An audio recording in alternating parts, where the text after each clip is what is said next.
बच्चों, कैसे हैं? Myself Pooja Joshi, I am your educator. चलिए आज शुरुआत करते हैं। आज कई दिनों के बाद आप लोगों से मुलाकात हो रही है, थोड़ा बीच में ब्रेक हो गया था। आज हम करते हैं properties of triangle. Triangle chapter हमारा चल रहा है। कौन सा चैप्टर? ट्रायंगल। ठीक है, ट्रायंगल्स चैप्टर की जो एक्सरसाइज है 7.1 वो ऑलरेडी अपलोड हो चुका है। एक इसका इंट्रोडक्टरी पार्ट भी अपलोड हुआ है, आप उसको जरूर देखना। मेरी रिकमेंडेशन है कि आप उसको जरूर देखिए, तभी जाके आपको ये समझ में आएगा। चलिए अब आप बात करते हैं एक्सरसाइज 7.2। 7.2 में जाने से पहले कुछ प्रॉपर्टीज हमें जानना जरूरी है, जो इस एक्सरसाइज में आपको बहुत हेल्प करेंगी। ठीक है, देखो प्रॉपर्टीज ऑफ ट्रायंगल क्या है। Angle opposite to equal side of isosceles triangle are equal.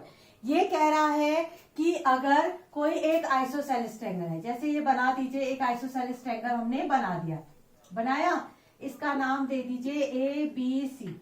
ये कह रहा है angle opposite to the equal side, जैसे ये साइड आपस में क्या है? इक्वल है।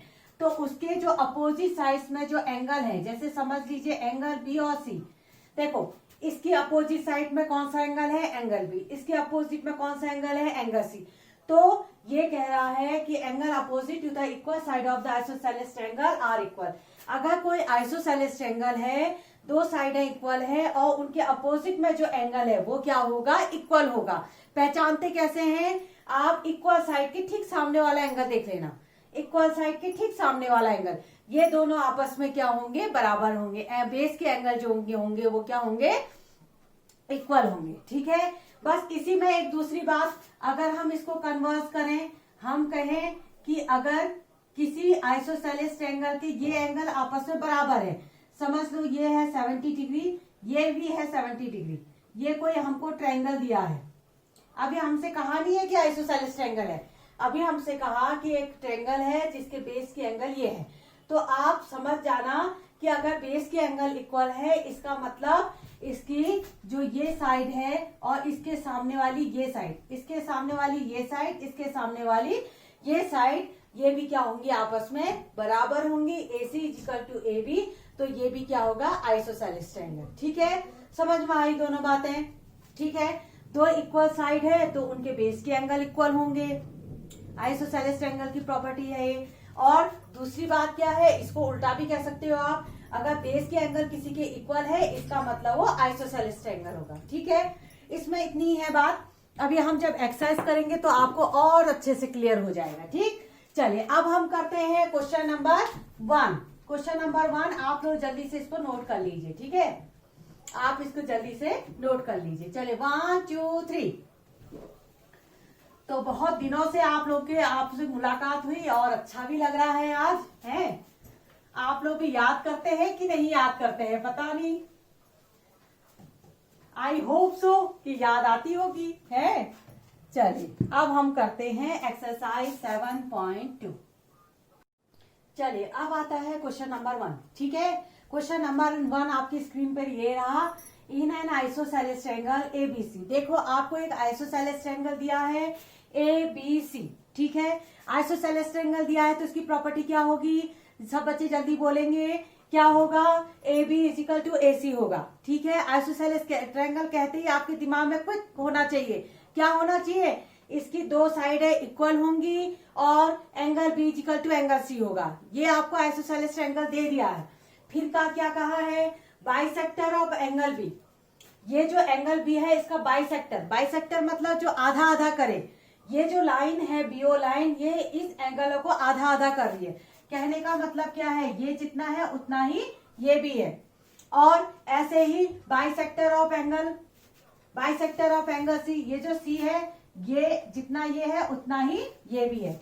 ये दोनों आपस में बराबर है, बाइसेक्टर है। ये कर रहा है O पर बाइसेक्ट, ये O पर बाइसेक्ट कर रहा है। तो आपको कुछ दो क्वेश्चनों के आंसर देने, आपको बताना है BO इजिकल टू OC बताना है। ठीक है, क्या बताना है? BO is equal to OC। तो सबसे पहले हमें क्या दिया है हम वो लिख लें। तरीका यही होता है, सबसे पहले आप गिवन लिखो। क्या दिया है? आपको दिया है ट्रायंगल ABC इज अ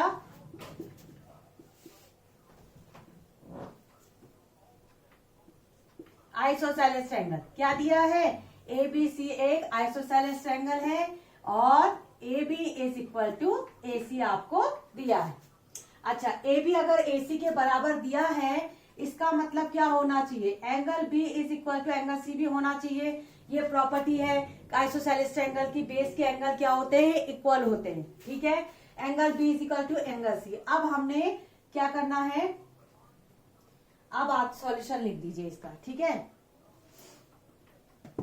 चलिए ये डालते हैं, हम पहला पार्ट सॉल्व करते हैं। अब ये पहला पार्ट, ठीक है, पहले पार्ट के लिए देखो angle B is equal to angle C दिया है, आपको दिया है। आप क्या कहोगे? Angle B is equal to, हम ये इस वाले ट्रायंगल को, हमें ये साइड आपस में इक्वल है ये दिखाना है। ठीक है, कैसे दिखाएंगे? सब आप क्या करेंगे? इस एंगल और इस एंगल को सेम दिखा दो। जो ये वाला अंदर है ना एंगल का, BOC और OCB को आप इक्वल दिखा दो। अगर बेस के एंगल इक्वल हो जाते हैं तो ये साइड अपने आप आइसोसेलेस ट्रायंगल बनके ये साइड अपने आप इक्वल हो जाएगी। तो हमारा टारगेट क्या है कि हम बेस के एंगल इक्वल दिखा दें। तो देखो angle B is equal to angle C, तो ये आपको गिवन है, ये पहले से आपको दिया है। एक काम करिए, इसको आप 2 से डिवाइड कर दीजिए दोनों तरफ। हम क्या करेंगे? 2 से इसको डिवाइड कर देंगे। कर सकते हैं, अगर हमने यहाँ डिवाइड किया है तो हमें यहाँ भी करना पड़ेगा। ठीक है, अगर B का हम आधा करें, आपको पहले से बताया है कि ये लाइन बाइसेक्टर है, इसका मतलब ये एंगल आपस में बराबर होंगे, होंगे ना बराबर। इसका मतलब इस वाले एंगल को, अगर ये दोनों आपस में बराबर हैं तो मैं क्या लिख सकती हूँ? अगर ये पूरे का आधा करे तो मैं क्या ये एंगल लिख सकती हूँ ना? तो हम लोग इसको लिख लेंगे एंगल B का, इस पूरे एंगल B का जो पूरे B का आधा है वो ये पोर्शन है। ठीक है ना ये पोर्शन? तो हम इसको लिख देंगे एंगल BOBC। देखो OBC, और यहां पर देखो ये पूरा C है, ये पूरा C है, C का आधा ये लिख सकते हो आप, क्योंकि ये दोनों आधे आधे हैं, 50-50% है। अगर समझ लो ये 60 है पूरा एंगल, ये पूरा 60 है, तो ये कितना होगा? ये 30, ये 30। ठीक है ना, दोनों क्या होंगे? इक्वल होंगे। इसलिए हम क्या कर सकते हैं? किसी को भी एक एंगल लिख सकते हैं यहां पर। ओके, समझ में आया? तो हम एंगल C का जो आधा है हम OCB लिख सकते हैं। यहां पर ब्रैकेट में रीजन दे दो। क्या रीजन दे दो? आपको दिया है BO and OC is a bisector. भाई अगर बाइसेक्टर उसने नहीं कहा होता ना, तब आप ये नहीं कह पाते। उसने पहले से दिया है कि एंगल B और एंगल C जो है वो बाइसेक्ट कर रही है, बाइसेक्टर है। ये जो लाइन है, ये जो लाइन है ये बाइसेक्ट कर रही है, यानी कि ठीक आधा आधा। यानी कि इस एंगल B के आधे को मैंने ये लिख दिया, इस एंगल C के आधे को मैंने ये लिख दिया। यहाँ पर हमें देखो ये एंगल आधे दिख गए, ये और ये आपस में हमको इक्वल दिख गए। ये एंगल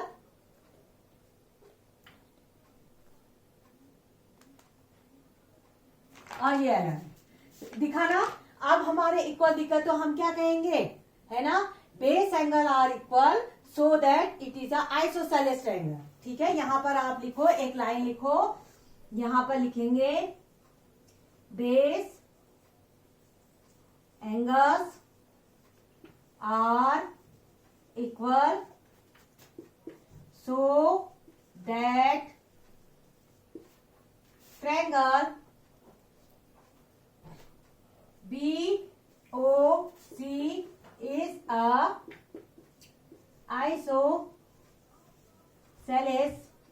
ट्रायंगल। ये हमारा एक आइसोसेलेस ट्रायंगल हो गया। अगर आइसोसेलेस ट्रायंगल हो गया, इसका मतलब क्या हुआ? BO is equal to OC। बस यही प्रूव करना था हमें, यही हमको पहले वाले पार्ट में प्रूव करके दिखाना था कि BO और OC बराबर है। हमने क्या किया? इनके बेस के एंगल को इक्वल दिखा दिया। कैसे दिखाया? एंगल B का आधा किया, एंगल C का आधा किया, इसको लिख दिया, बेस एंगल इक्वल हो गए। बहुत सरल है, कुछ भी नहीं है प्रोसीजर इसमें। आप बेस के एंगल को पहले angle B equal to angle C दिखा देना। क्यों दिखा देना? क्योंकि ये पूरा वाला भी आइसोसेलेस ट्रायंगल दिया है। ठीक है, फिर उनका आधा कर दीजिएगा। आधे के लिए आप लिख देना BO और NOC इज अ बाइसेक्टर, आपको लिखना पड़ेगा। फिर नीचे से आप लिख देना कि base angles are equal so that BOC is a isosceles triangle, it mean BO is equal to OC। पहला पार्ट आपका क्लियर हो गया। ठीक है, अब बढ़ते हैं सेकेंड पार्ट की ओर को। जो सेकेंड पार्ट है, सेकेंड पार्ट क्या कहता है, AO बाइसेक्ट एंगल हो, AO बाइसेक्ट एंगल है, यानी कि आपको क्या दिखाना है, ये एंगल इसके बराबर है, ये दिखाना है। क्या दिखाना है, AO बाइसेक्ट का मतलब क्या होता है, आधा आधा, ये एंगल इसके बराबर है। तो आपके पास एक तरीका है, आप इन दोनों को कॉन्ग्रेंट प्रूव कर दो। कॉन्ग्रेंट प्रूव करने से करस्पॉन्डिंग एंगल, आपने प्रीवियस वीडियो देखे हैं ना मेरे, तो आपको पक्का पता होगा कि कॉन्ग्रेंट कैसे करते हैं। ठीक है, तो ये एंगल इसके बराबर अपने आप हो जाएगा CPCT से। तो आप क्या करेंगे, आप इन दोनों को कॉन्ग्रेंट को प्रूव कराएंगे in triangle AOB and triangle AOC। ये दोनों ट्रायंगल लिए आपने, ये दोनों ट्रायंगल ले लिए। ठीक है, अब ये दोनों ट्रायंगलों में देखो क्या क्या हो सकता है। AO is equal to AO क्या है, देखो कॉमन साइड, कॉमन साइड है कि नहीं है, ये दोनों कॉमन है। अच्छा, BO is equal to OC, BO is equal to OC, ये क्या लिखोगे, जस्ट प्रूव्ड, अभी हमने प्रूव किया है और AB is equal to AC, AB is equal to AC, ये आपको क्या था, गिवन था, ये आपको गिवन था। तो हमारा कौन सा रूल आया, by SSS rule, SS rule से ट्रायंगल AOB जो है वो कॉन्ग्रेंट हो गया है ट्रायंगल AOC के। ये कॉन्ग्रेंट हो गए, कॉन्ग्रेंट होने से करस्पॉन्डिंग एंगल अपने आप इक्वल हो जाते हैं, यानी कि BAO is equal to angle CAO, यहां पर लिख देना बाई CPCT। CPCT का फुल फॉर्म पता है आपको, congruent part of corresponding triangle. बस ये आपका हो गया। तो इसका मतलब है ये दोनों एंगल आपस में इक्वल होंगे। तो आप सीधे अपना एक आंसर यहां पर लिख देना कि AO बाइसेक्ट एंगल है, यहां पर सो AO बाइसेक्ट एंगल ए। बस हो गया, ये सेकेंड पार्ट भी क्लियर हो गया आपका। ठीक है, समझ में आया, बस इसको आप जल्दी से कॉपी कर लो। आई होप आप लोगों को ये समझ में आया होगा। आपको ये आइसोसेलेस ट्रायंगल दिया था, एक बार जल्दी से रिवाइज करा देती हूँ। आइसोसेलेस ट्रायंगल दिया था जिसमें ये साइड इसके बराबर थी। आइसोसेलेस ट्रायंगल है तो इसका मतलब बेस के एंगल बराबर होंगे, angle B is equal to angle C होगा। ठीक है, फिर उसने कहा कि जो BO और OC लाइन है ये बाइसेक्टर है। बाइसेक्टर का मतलब ये इसको आधा आधा करेगी, ये इसको जस्ट हाफ हाफ कर देगी। तो हमने कहा angle B is equal to angle C, इसका हमने आधा किया, आधा करने से OBC यानी कि ये एंगल हम दोनों को मिल गए। जब बेस के एंगल इक्वल होते हैं हम कहेंगे कि base angles are equal so that it is isosceles triangle. BOC आपका आइसोसेलेस ट्रायंगल प्रूफ हो गया। आइसोसेलेस ट्रायंगल प्रूफ हो गया तो मतलब ये साइड इसके बराबर हो गई। ठीक है, आइसोसेलेस ट्रायंगल का मतलब है दो साइड इक्वल होती है। पहला पार्ट क्लियर हो गया। दूसरे पार्ट के लिए आप इन दोनों को कॉन्ग्रेंट कर दीजिए। कॉन्ग्रेंट कैसे करेंगे, AB is equal to AC लिख दो, given AO is equal to AO common side, और ये आपने इक्वल अभी जस्ट प्रूव किया था। तो इस तरह से हमारा ये क्वेश्चन कंप्लीट हो जाता है। तो आप जल्दी से इसको क्या कर दीजिए, कॉपी कर दीजिए। ठीक है, चलिए 1 2 3 कॉपी करो। चलिए ये आया फिर क्वेश्चन नंबर सेकेंड। क्या है क्वेश्चन नंबर सेकेंड, देखिए क्या कह रहा है। ये एक आपको ट्रायंगल दिया है ABC, जिसमें AB is equal to AC आपको प्रूफ करके दिखाना है। आपको ये बताना है कि ये जो ABC ट्रायंगल है ये एक आइसोसेलेस ट्रायंगल है। ठीक है, ये आपको दिखाना है।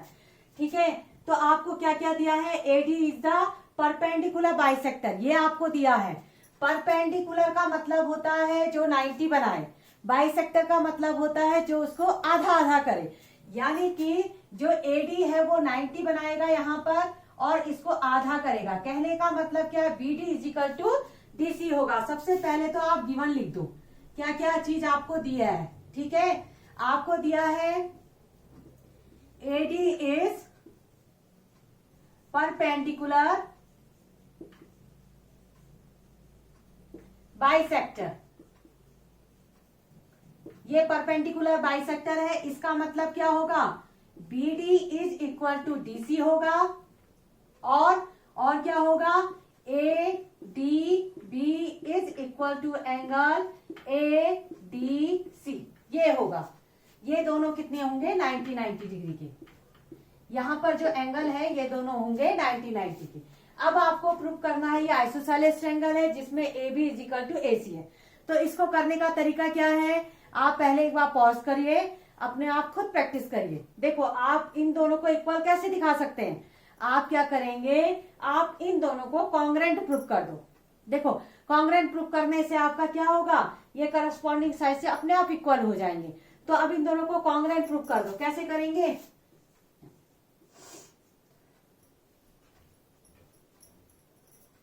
देखो कॉन्ग्रेंट कैसे करेंगे, इसमें आप ऐसा करना, सुनो, इन ट्रायंगल, इस सॉल्यूशन को ऊपर लिखो। हाँ, पहले गिवन लिख दिया, अब यहां पर देखो in triangle A B D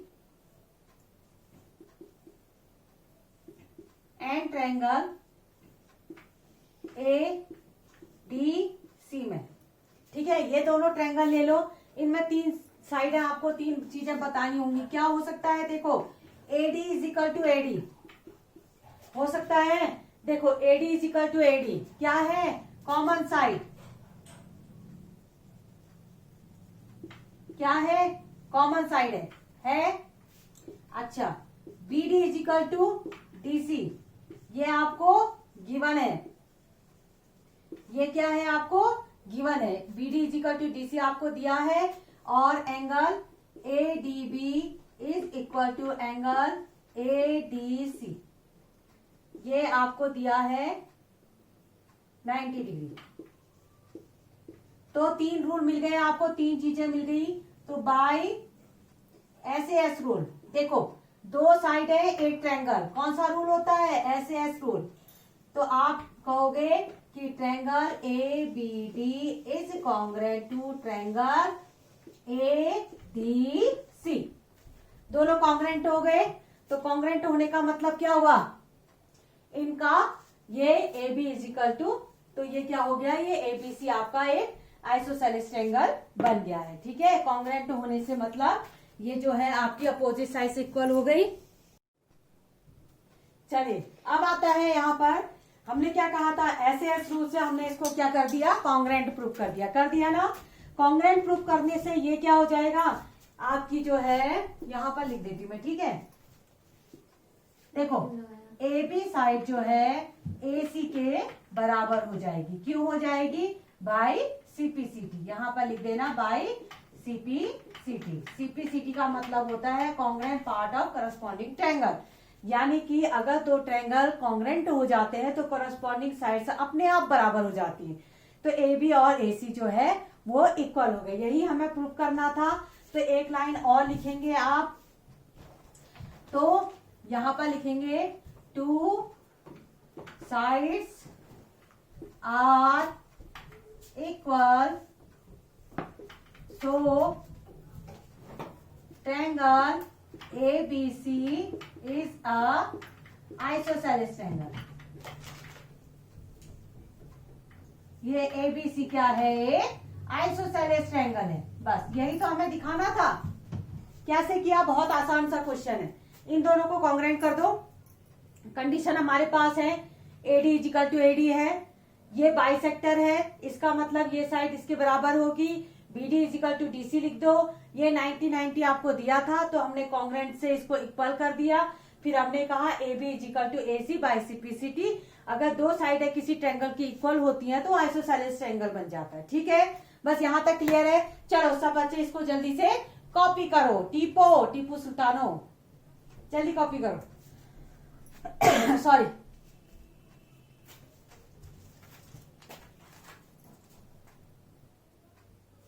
चलिए बच्चों, ये है क्वेश्चन नंबर 3, एक्सरसाइज 7.2 का क्वेश्चन नंबर 3।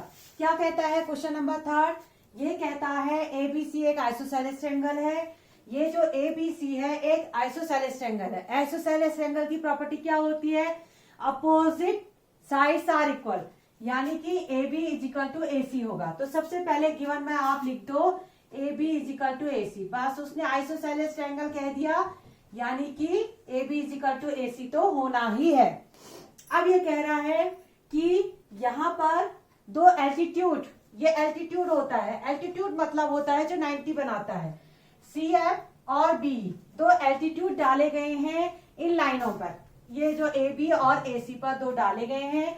तो आपको बताना है कि BE is equal to C F, ये होगा आपको बताना है। ठीक है, आपको दिया है ये और एल्टीट्यूड है, इसका मतलब 90 तो होगा ही होगा। ठीक है, तो आप यहाँ पर ये वाला एंगल जो होगा वो 90 होगा। ठीक है, अब आपको टू प्रूफ, आपको क्या प्रूफ करना है? आपको प्रूफ करना है एल्टीट्यूड बराबर है, यानी कि BE is equal to F C, ये आपको प्रूफ करके दिखाना है। ठीक है, क्या करें, कैसे करें, एक बार आप लोग ना जरूर इसको एक बार खुद कोशिश करो। आपको बीई और सी एफ को इक्वल दिखाना है। तो आप एक काम करेंगे, आप एक तो ये वाला ट्रायंगल ले लो। कौन सा ट्रायंगल? बीई ए। एक ट्रायंगल कौन सा लेंगे? BE A. दूसरा ट्रायंगल क्या लिखेंगे? C F A. दोनों ट्रायंगल ले लो, फिर देखो इसमें कंडीशन तो लगेगी ही पक्का। अब यहां से सॉल्यूशन करते हैं। In triangle BE A and triangle C F A, ये दो ट्रायंगल हमने ले लिए दो ट्रायंगल। अब इन दो ट्रायंगलों को कॉन्ग्रेंट करो। कॉन्ग्रेंट करने से हमारी ये साइड अपने आप इक्वल हो जाएगी सीपीसीटी से। तो इसके लिए कंडीशन ढूंढनी है आप। कंडीशन क्या क्या हो सकती है? देखो, एंगल ए दोनों में कॉमन है, इस वाले ट्रायंगल में भी कॉमन है और इस वाले ट्रायंगल में भी कॉमन है कि नहीं है? तो angle A is equal to angle A, ये आ गया आपका कॉमन हुआ। ये एंगल क्या हो गया? कॉमन आ गया। Angle A is equal to angle A. अच्छा, अब इस वाले ट्रायंगल को अगर ए ई बी को देखो तो जरा ध्यान से, ए ई बी को, ये वाला अगर ये 90 है तो ऑब्वियसली ये भी तो 90 होगा। ए ई बी, देखो ये 90 पड़ा, तो हम इसको लिख सकते हैं angle A E B is equal to, अच्छा इसको देखिए जरा, सी एफ ए में, तो ये वाला 90 है तो इसका मतलब ये भी तो 90 होगा कि नहीं होगा? भाई एक स्ट्रेट लाइन में 180 डिग्री का एंगल बनता है। तो आपका सी एफ ए ये भी क्या होगा? 90 डिग्री, दोनों 90 डिग्री होंगे। चलो, दो कंडीशन तो तैयार हो गई। तीसरी के लिए देखिए, इस वाले ट्रायंगल में ए बी साइड, इस वाले ट्रायंगल में ए बी साइड, इस वाले ट्रायंगल में ए सी साइड, ये तो है ही है आपके पास, है ना? यानी कि A B is equal to A C, ये आपको पहले से गिवन है। तो कौन सा रूल लगाएंगे भाई? दो एंगल एक side, A AS rule, triangle B E A is congruent to triangle C F A. ये कॉन्ग्रेंट हो गए, देखो कॉन्ग्रेंट हो गए, तो कॉन्ग्रेंट हो गए तो C F is equal to B,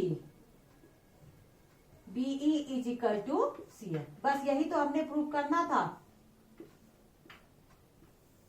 बस यही प्रूव करना था। कैसे किया? आपने इन दो ट्रायंगलों को कॉन्ग्रेंट कर दिया, इस ट्रायंगल और इस ट्रायंगल को कॉन्ग्रेंट कर दिया। कॉन्ग्रेंट करने के लिए एंगल ए दोनों में कॉमन है, ये वाला 90, ये वाला 90, इस वाले ट्रायंगल का ये 90, इस वाले ट्रायंगल का ये 90 हुआ। और ऐसे ही ए बी, देखो इस वाले ट्रायंगल की साइड ए बी, इस वाले ट्रायंगल की ये साइड ए सी, दोनों क्या आ गई? इक्वल आ गई। हुई नहीं हुई? तो ये हमारा बस कॉन्ग्रेंट प्रूफ हो गया। कॉन्ग्रेंट प्रूफ होने से सीधे हमने कह दिया कि BE is equal to CF होगा, ये होगा आपका by CPCT, congruent part of corresponding triangle. समझ में आया क्वेश्चन? चलिए इसको जल्दी से आप लोग कॉपी कर लीजिए। अब करवाते हैं हम नेक्स्ट क्वेश्चन। चलिए अब आते हैं क्वेश्चन नंबर 4 में। क्वेश्चन नंबर 4 क्या कहता है? देखो ABC आपको एक ट्रायंगल दिया है जिसमें आपको दिया है इन विच एल्टीट्यूड BE और CF, ये जो BE और ये CF है ये आपको इक्वल दिए हैं पहले से। आपसे कहा है B और CF जो है आपस में इक्वल है। आपको बताना है, आपको ABE और CFA को कॉन्ग्रेंट प्रूव करना है, CAF को। आसान है, बहुत आसान है। देखो कोई दिक्कत नहीं है इसमें भी, आप सीधे कॉन्ग्रेंट कर दो, पक्का हो जाएगा। इस वाले ट्रायंगल में देखो ये 90 है तो ये भी 90 बनेगा ऑब्वियसली, ये 90 है तो ये भी 90 बनेगा। देखो ये 90 एक तो आपको ये मिल गया, ठीक है। इस वाले ट्रायंगल का ये 90, इस वाले ट्रायंगल का ये 90 मिला। Angle A is equal to angle A common मिल गया, एंगल ए एंगल कॉमन मिल गया, और CF is equal to BE आपको मिल चुका है। बस सीधे सीधे कॉन्ग्रेंट हो जाता है, कोई परेशानी नहीं है इसमें। तो सबसे पहले आप गिवन लिख दीजिए। पहला पार्ट हम कर लेते हैं। इसमें आपको गिवन क्या क्या है, आपको BE is equal to CF आपको दिया है, पहले से दिया है, और 90 एल्टीट्यूड है तो 90 तो बनाएगा ही, ठीक है। तो सॉल्यूशन कैसे करेंगे, आप ये दोनों ट्रायंगल ले लो। कौन से triangle? In triangle ABE and triangle ACF, दोनों ट्रायंगल ले लीजिए। कौन से ट्रायंगल? एक ये ट्रायंगल, एक ये वाला ट्रायंगल, एक ये वाला ट्रायंगल लिया आपने। अच्छा अब इसमें कंडीशन लगा दो। देखो angle A is equal to angle A होगा कि नहीं होगा? दोनों का कॉमन एंगल है, देखो वो हुआ। आपको BE is equal to CF पहले से दिया है, ये आपको गिवन है, और यहां पर ये 90 दिया था तो ये भी 90 होगा। AEB angle AEB is equal to क्या होगा? एंगल AFC होगा इज इक्वल टू 90। दोनों क्या होंगे? 90 डिग्री। तो कौन सा रूल? बाई ऐसे रूल से ट्रायंगल ABE जो है वो क्या हो जाएगा? कॉन्ग्रेंट हो जाएगा ट्रायंगल ACF की। बस पहला पार्ट तो यहीं पर क्लियर हो गया, हुआ। अच्छा अब ये कह रहा है AB is equal to AC दिखाओ, AB is equal to AC। ये तो बहुत ही सरल हो गया, जब हमने ऑलरेडी कॉन्ग्रेंट हम कर चुके हैं तो करस्पॉन्डिंग साइज तो इक्वल होनी है सीधे। इसमें हमको कुछ भी नहीं करना है। देखिए दूसरा पार्ट लिखिए। दूसरे पार्ट में आपसे पूछा है AB is equal to AC दिखाओ, आप कहोगे AB is equal to AC, सीधे सीधे लिखेंगे बाई CPCT। कुछ भी नहीं करना है इसमें, बहुत आसान भाई। जब हम ऑलरेडी इसको कॉन्ग्रेंट कर चुके हैं इन दोनों को, तो करस्पॉन्डिंग साइज तो अपने आप इक्वल हो जाएगी। तो ये आपका इक्वल हो गए, ठीक है, बाई CPCT से। तो ये कह रहा है कि आइसोसेलेस ट्रायंगल, ऑब्वियसली जिसकी दो साइड इक्वल होती है वो आइसोसेलेस ट्रायंगल होता है। तो यहां पर आप लिखेंगे टू साइड्स आर इक्वल